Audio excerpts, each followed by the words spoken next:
Hola, ¿qué tal? Buen día. Estamos aquí con Mónica Perea, amiga y dramaturga mexicana, que nos acompaña hoy en el marco del evento que tendremos el 23 de abril, el español, la lengua que nos une, el Centro Cultural Español. ¿Qué tal, Moni? Muy buen día, ¿cómo estás? Hola, ¿qué tal, Giorgio? Buenos días. Pues un gusto, un placer estar compartiendo contigo espacio una vez más. Gracias a ti, Moni, por aceptar la invitación.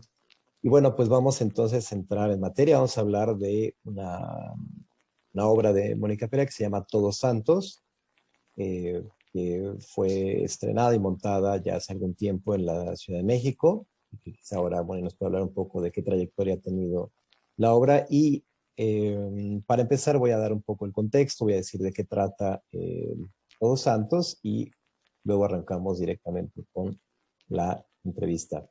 Pues básicamente Todos Santos es una obra que está montada para un solo personaje, que es María, y que, pero que es un personaje que encarna muchas voces, es decir, son muchos discursos eh, que a través de la memoria nos va contando el personaje en escena y que cuenta la historia de una mujer, que es el caso de muchas mujeres y de muchas personas que viven en México, que ha tenido que ser desplazada de su pueblo de origen para ir a la ciudad a trabajar, mientras parte de su familia se ha ido a Estados Unidos, que en estos contextos siempre es el otro lado, y cuál es la relación que se establece en esta ausencia como desplazada de su propio pueblo y sin su propia familia. Y más o menos esto es lo que nos propone Mónica en Todos Santos.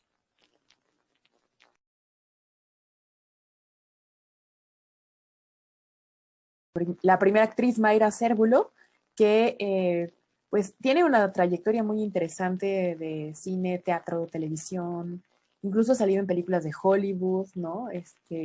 Y le ha ido muy bien, la verdad, es muy buena actriz y pues la obra fue muy pensada para ella desde el principio. Uh -huh. Entonces, a lo mejor eso también está interesante para el público que nos está siguiendo, que sepa que la obra sí fue pensada específicamente para una persona y pues bueno, tuvo ahí un poco de relevancia. Estuvimos en varios espacios aquí importantes de la Ciudad de México. Tuvimos algunas funciones también fuera de aquí, de Oaxaca, eh, más bien fuera de México, en Oaxaca, que es justamente de donde es la maestra Mayra Cérvulo, la que interpretó esta obra. Sí, yo tuve la fortuna de presenciar la obra con su interpretación y sí, en efecto, me parece que se siente una obra hecha un poco a medida, ¿no? Le queda perfectamente bien, interpreta muy bien, además de que es una gran actriz, ¿no? Entonces sí, en efecto, concuerdo. Y entrando de lleno en materia, quisiera que charláramos un poco sobre un par de detalles. Uno de ellos es sobre cómo la semántica o el significado de ciertas palabras y ciertas expresiones que son muy cotidianas, como allá, el otro lado, eh, o la propia idea de la protección, la autodefensa, ¿no? O expresiones como el seguir los pasos, o la figura del bracero, ¿no? Que parten desde los registros que usan palabras que son absolutamente cotidianas, pero que tienen un significado mucho más particular en esa situación, y otras que tienen un registro mucho más concreto del contexto, ¿no? De las personas que se quedan en México mientras sus familiares van buscando una vida mejor a Estados Unidos, y que además muchas veces son desplazadas de su propio lugar de origen por la necesidad de trabajar. Pues sí, mira, mmm, la obra la escribí precisamente pensando en los enfrentamientos que ha habido durante tantos años aquí en México por las personas desplazadas. Digo, no es nuevo que esta visión del narco eh, que nos venden en los medios masivos de comunicación, pues no es realmente eh, pues así nada más, ¿no? Creo que siempre se cuenta esta historia de los narcos a partir de todas esas personas tienen el dinero, tienen el poder y las armas y demás, pero pocas veces se pone atención a esa otra parte de la población que es la que sufre toda la violencia por el narco, ¿no? Y pues en México el problema es muy grande porque hay muchísimos pueblos donde la gente como María es desplazada, es obligada a salir de sus hogares, pues porque a lo mejor tenían tierras que les pertenecieron por generaciones y de pronto son despojadas de esas tierras por el narco, ¿no? Porque pues el narco las quiere para estar sembrando lo que ellos necesitan para poder seguir produciendo, ¿no? Y no es nada nuevo lo que está sucediendo, pero lo que sí sucede es que no se cuentan esas cosas, ¿no? No se cuenta cómo el narco de repente de la noche a la mañana se hizo de una hacienda, se hizo de tierras, se hizo de propiedades y claro que esto es a partir de la explotación y de la expropiación forzada a las personas que tienen esos lugares, ¿no? Esas tierras. Eh, y que muchas veces, pues no hay quien las proteja. Y a veces no hay quien las proteja porque muchas veces las familias, sobre todo los hombres, ¿no? Pensando en este contexto, los hombres pues en una búsqueda de mejores oportunidades de vida, de una mejor calidad de vida, pues se van a Estados Unidos y no vuelven, ¿no? Entonces hay, o sea, en México me parece que es una cosa súper cotidiana. Hay pueblos enteros que viven de las remesas, que viven del dinero que Ujú, mandan ujú. sus familiares desde Estados Unidos. Y, y pues como estamos tan cerca de ese país, pues sufrimos muchísimo ese mal todo el tiempo, ¿no? Eh,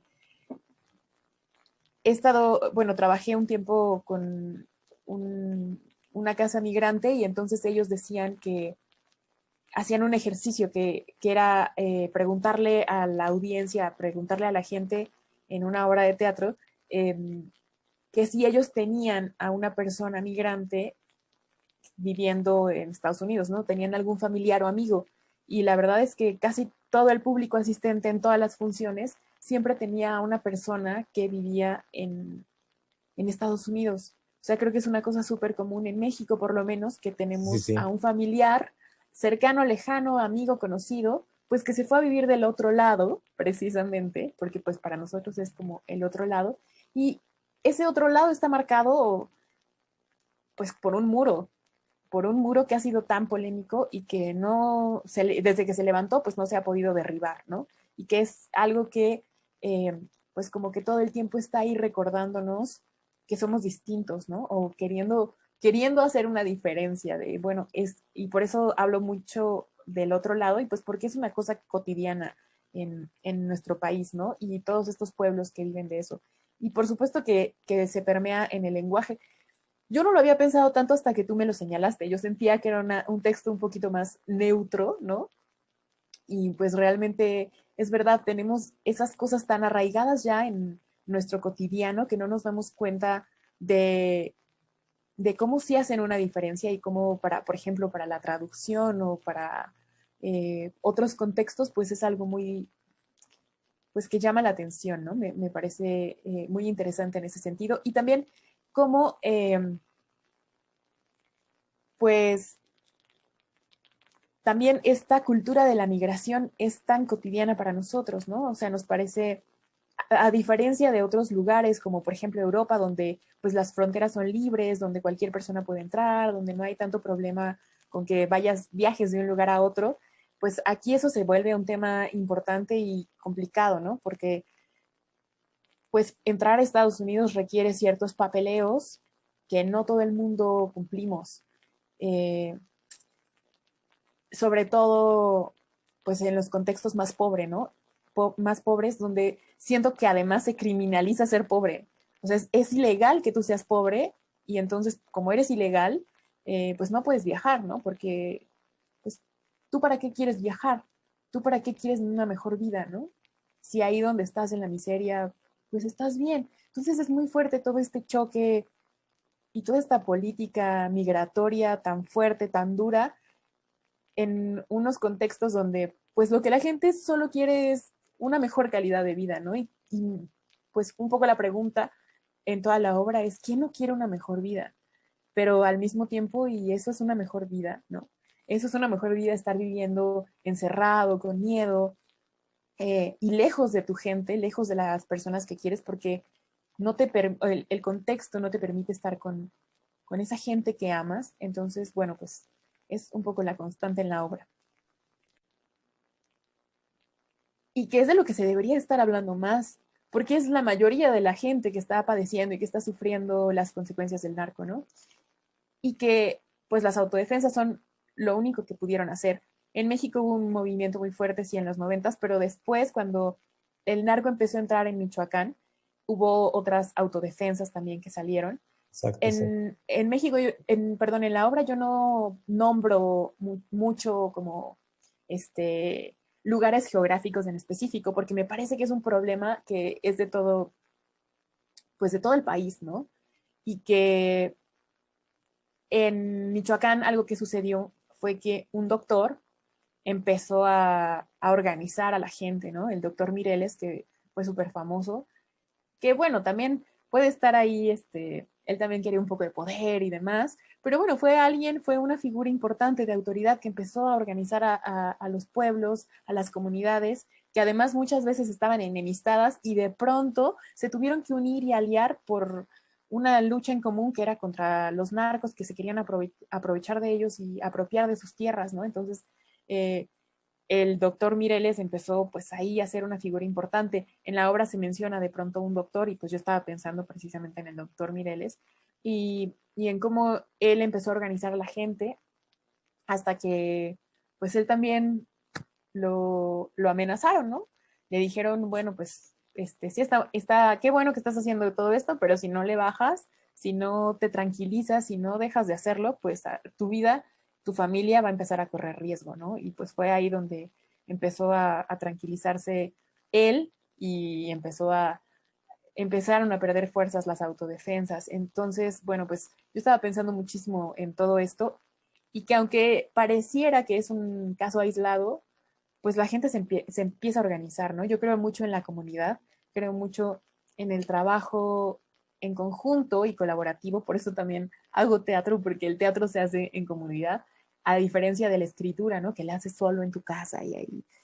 A mí me gusta mucho esta otra parte que tiene el teatro de poner en escena las cosas, de ver lo que estás escribiendo, pero al mismo tiempo de que estás haciendo comunidad y en ese sentido, pues creo que las autodefensas llegaron en nuestro país para eso y que María, pues es parte de todo esto. ¿Eh? María forma parte, es como una especie de tomar conciencia y, y participar activamente no solamente de las cosas bonitas que tenía el pueblo, ¿no? O que tiene estas fiestas tan tradicionales que se hacen en México, sino tomar parte activa, por supuesto, de la defensa de ella, de su gente y de sus propiedades.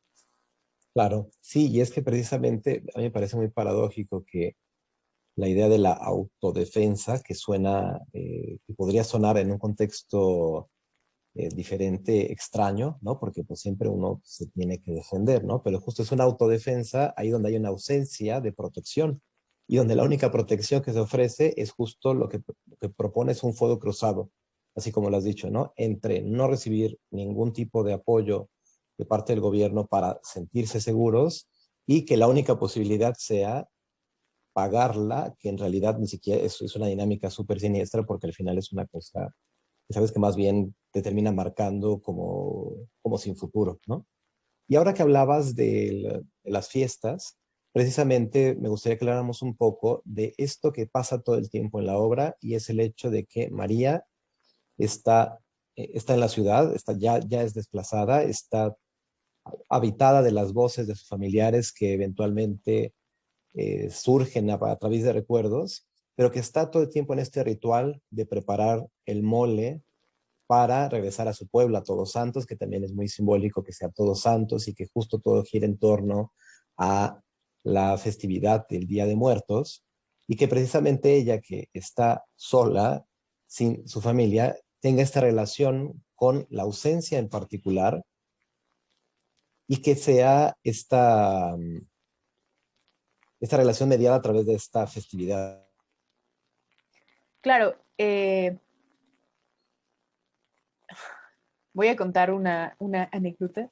cuando estaba más chica, a casa de mi mamá llegó una muchacha de Oaxaca, Conchita, y se quedó a vivir con nosotros un tiempo y era pues la trabajadora del hogar, ¿no? Pero era una niña, yo creo que tenía casi mi edad, yo tenía en ese entonces 12 años, 11, y pues ella también tenía como unos 15 quizá, ¿no? Y todo el tiempo hablaba de que quería regresar a su pueblo, a todos, a la fiesta de Todos Santos, ¿no? Y una constante de estas trabajadoras del hogar, de estas personas desplazadas, incluso en el extranjero, es querer regresar a su pueblo por, eh, por la fiesta, porque es el momento especial de compartir con la familia, de estar todos juntos y presentes, ¿no? Ahora durante la pandemia, eso es yo creo que lo que más nos ha hecho sufrir a todos, ¿no? No poder estar con los nuestros, no poder compartir, convivir, porque, bueno, pues por lo menos en México la fiesta está presente en todos lados, ¿no? Como que es, de cualquier cosa hacemos Claro. fiesta y pues yo he estado en algunas temporadas también fuera de México y siempre, como que lo que siempre recuerda a la gente es eso, esa festividad de querer volver a sus raíces por estas fiestas, porque son parte de nuestra cultura, forman parte de nuestra cultura.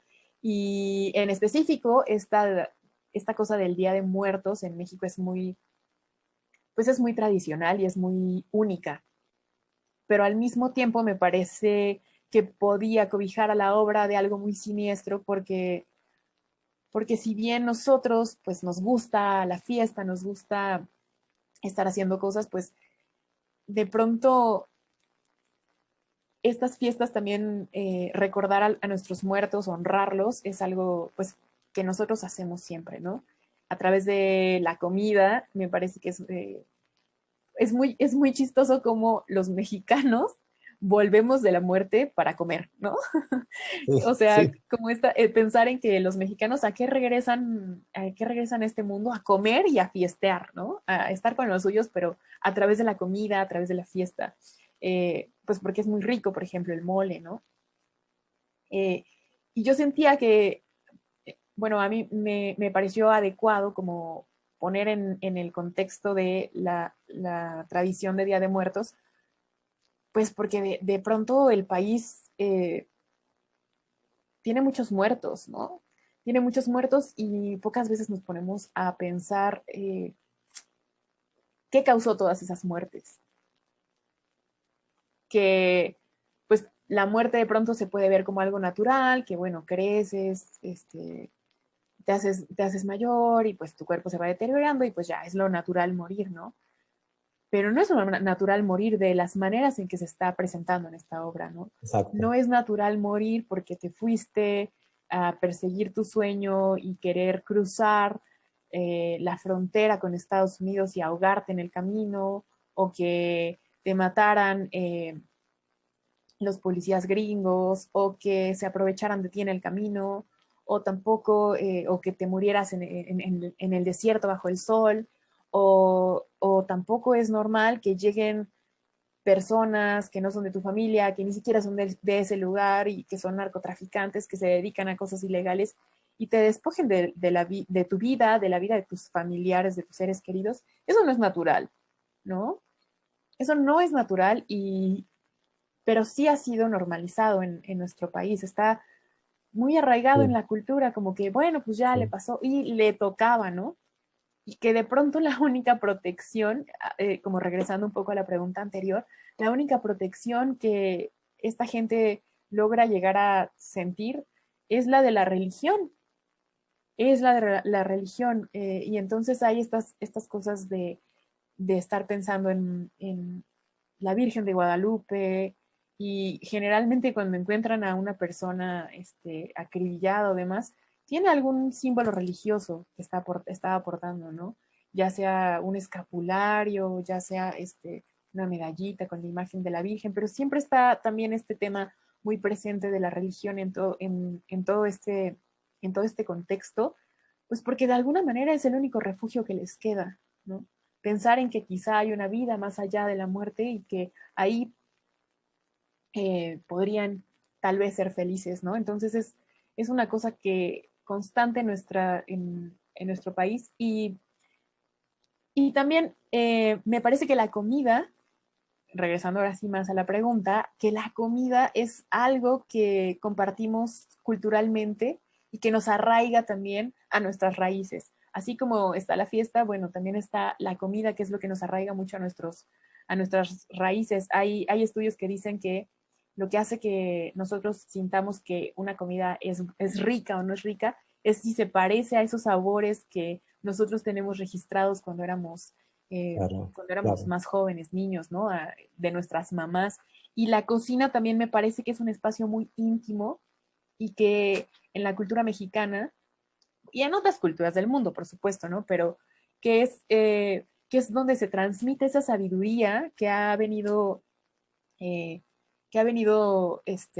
dándose de generación en generación, ¿no? No siempre las recetas se han escrito, o sea, las recetas antes de ser escritas se transmitieron de generación en generación en la cocina, de madres a hijas, de abuelas a nietas, ¿no? Y cómo eso es parte del arraigo cultural también, ¿no? Por eso me importaba mucho que esto fuera en la cocina mientras ella prepara el mole y que te vas a otro lugar, a otro país, a otro contexto y eso lo llevas contigo, ¿no? Esa sabiduría, ese conocimiento de generaciones, de siglos de mujeres que cocinan, pues se lleva también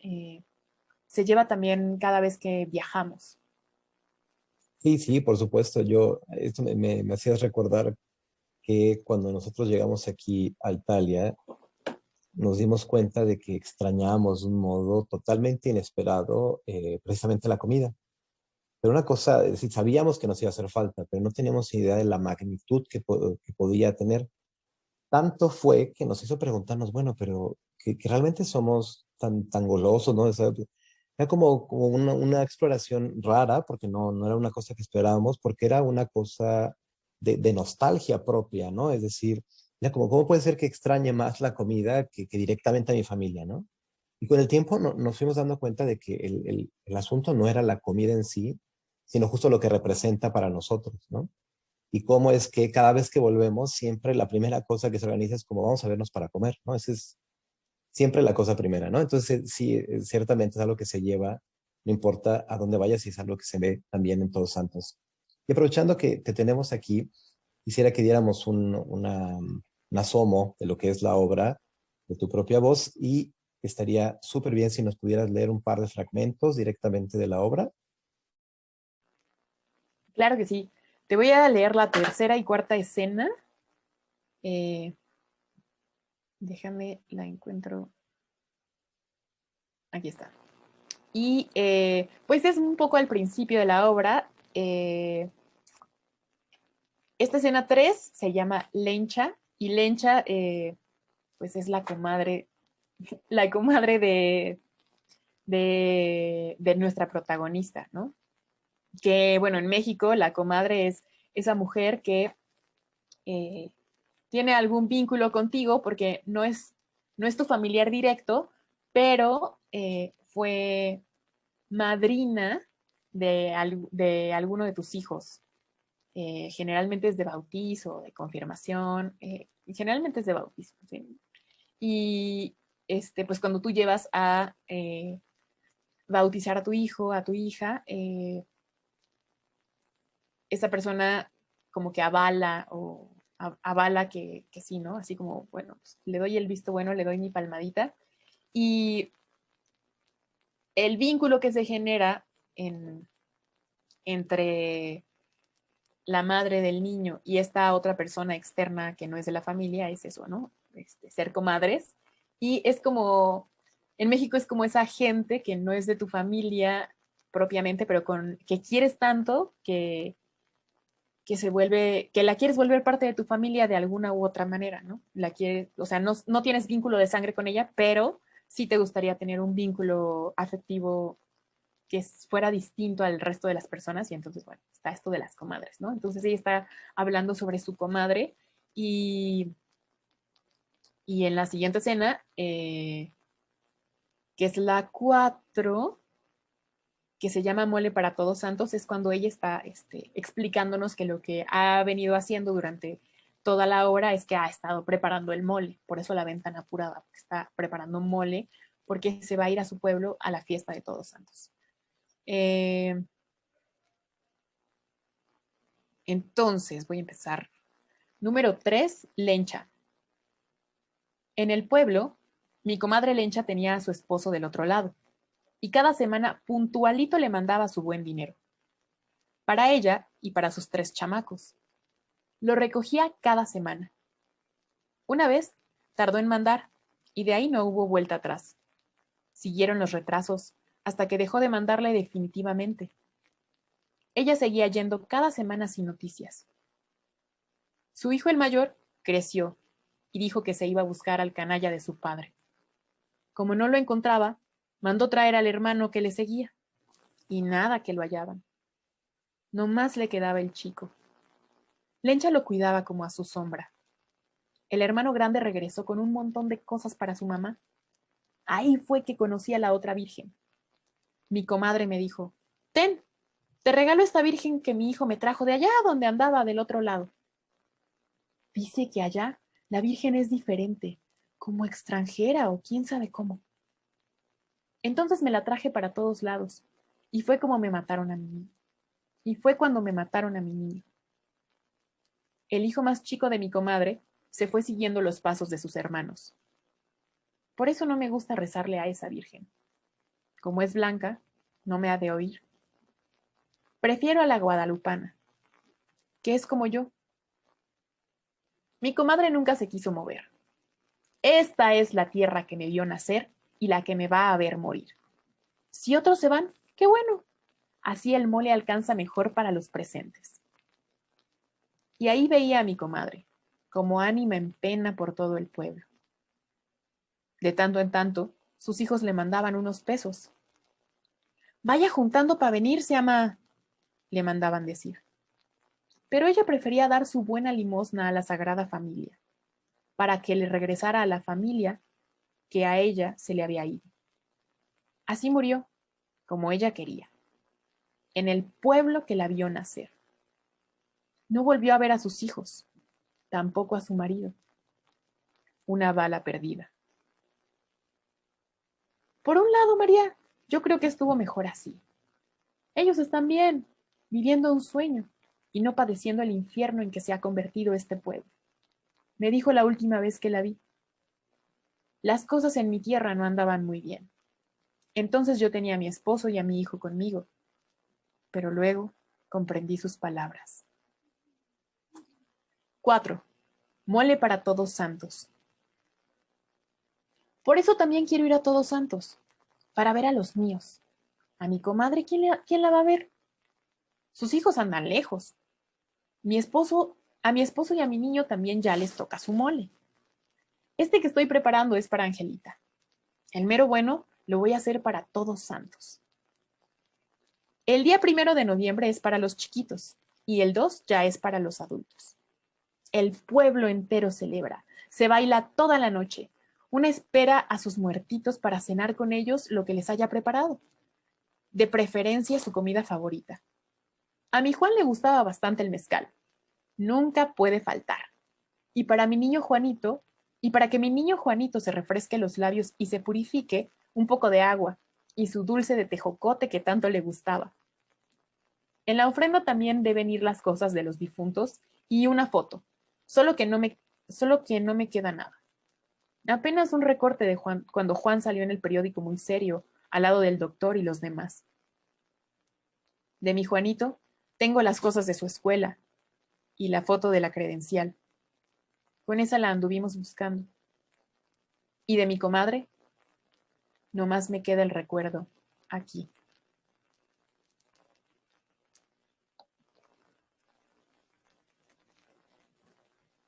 Eso, siempre regresar a recordar, hablar, ponerle voz a esta realidad que está todo el tiempo golpeando el país, me parece que deja siempre esta sensación, ¿no? Como este silencio, ¿no? Entonces, yo Me siento muy contento de haber tenido para esta entrevista, Moni, y muy privilegiado de haber podido ver también la obra en una de esas visitas que tuvimos a México. Y pues nada, yo cada vez estoy más convencido de que nuestra mesa del 23 de abril va a estar muy, muy interesante a las 18 horas en el Centro Cultural Español, en el Facebook Live. Y pues nada, Moni, muchísimas, muchísimas gracias por la conversación. No, pues muchas gracias a ti, Giorgio, y pues que todos los que te están siguiendo, los que siguen esta transmisión, pues que ojalá disfruten la obra y los vemos en la charla el 23 de abril. Hasta el 23. Gracias.